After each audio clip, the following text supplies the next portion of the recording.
안녕하세요. 제자버프입니다. 이번 시간은 도커 라이프 사이클 이해하기 한번 들어가 보도록 하겠습니다. 자, 일단 도커에 대해서 이제 본격적으로 들어가기 전에 여러분들이 도커의 생애주기, 이 생애주기란 뭐죠?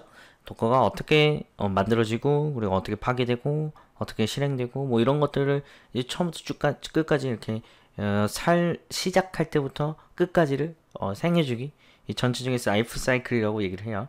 그래서 도커는 어떻게 만들어지고 어떻게 파괴되는가, 이런 것들을 좀 보도록 하겠습니다. 앞에서 이제 레지스트리라는 개념을 배웠는데요. 이 레지스트리에서 여러분들이 풀링을 통해서 이미지를 다운로드 받을 수 있습니다. 이때 이제 푸시라는 걸 사용하시면은 다시 이미지를 레지스트리에 저장할 수가 있는데요. 이때 이 푸시 명령을 실행하려면 여러분들이 반드시 필요한 게 있는데, 이게 바로 권한이라는 겁니다. 이 권한이 없으면 이 푸시가 잘 안 될 수 있어요. 자, 이 풀이라는 것을 일단 통해서 이미지를 여러분이 다운로드를 받았다라면 이 이미지 자체는 전에도 말씀드린 것처럼 실행이 불가능한 상태입니다. 그래서 이 풀링된 이미지를 실행하려면은 여러분들이 반드시 컨테이너를 만들어 줘야 되는데, 이런 작업은 create라는 명령을 사용해서 할 수가 있어요. 그러면은 이 create라는 명령을 사용하면은 이 컨테이너가 되게 되고요.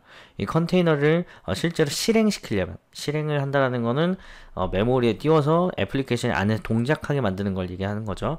그래서 이 스타트를 명령을 실행해 주셔야 이 메모리에서 이 컨테이너가 실행이 되게 됩니다. 자, 이때 이제 보면은 풀링하고 create하고 start하는 것을 우리가 한 번에 하나의 명령으로 실행을 했는데요. 이 run이란 명령으로 실행했습니다. run이란 명령을 실행하면은 pulling, create, start가 한꺼번에 되면서 애플리케이션이 실행되는 것까지 봤는데요.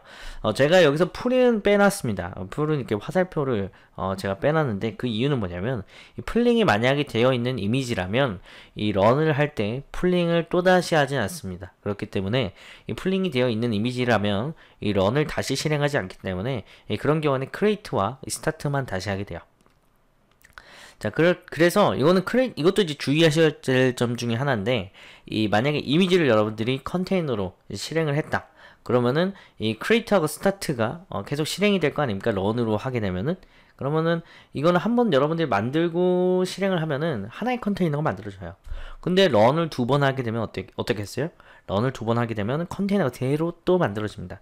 새로 만들어지고 또 run 실행하면 또 새로 만들어서 실행하고 새로 만들어서 실행하고, 이렇게 되면은 어떤 문제가 발생하냐면 이 불필요한 컨테이너가 계속 만들어질 수 있고, 여러분들이 혹시 중지된 컨테이너를 실행하는 경우에도 run을 사용해 버리시면 똑같이 다른 컨테이너가 만들어져서 이 실행되는 결과를 불러옵니다. 그러니까 이때 이 run이란 명령은 언제만 실행하는 명령이냐면 반드시 create가 필요한 경우에만 실행을 하셔야 되는 그런 부분이라고 기억해 주시면 좋을 것 같아요. 그러니까 가능하면 여러분들이 create와 start라는 명령을 따로 사용해 주시는 게 일단 가장 베스트합니다. 만약에 같이 실행하고 싶은 경우에만 run을 실행하시면 돼요.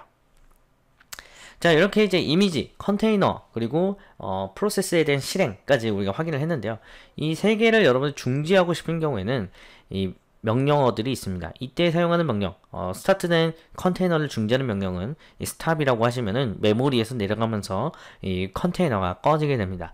이 컨테이너가 꺼진 다음에는 이런 컨테이너를 삭제할 수가 있는데요. 그때는 remove라는 뜻을 가진 rm을 사용하실 수가 있고요.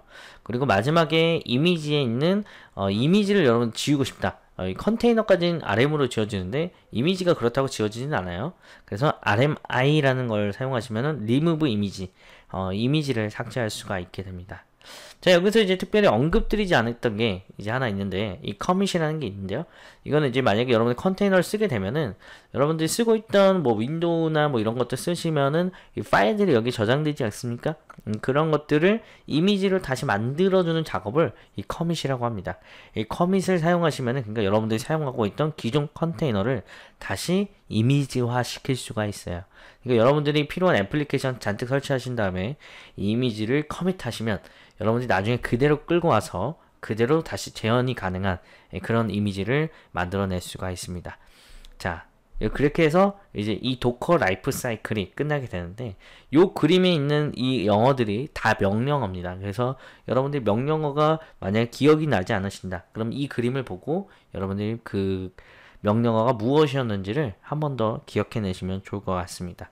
이 명령어들을 잘 알고 계셔야 이 도커가 어떤 식으로 실행이 될 수 있는지를 더 자세하게 여러분들이 확인하실 수가 있습니다.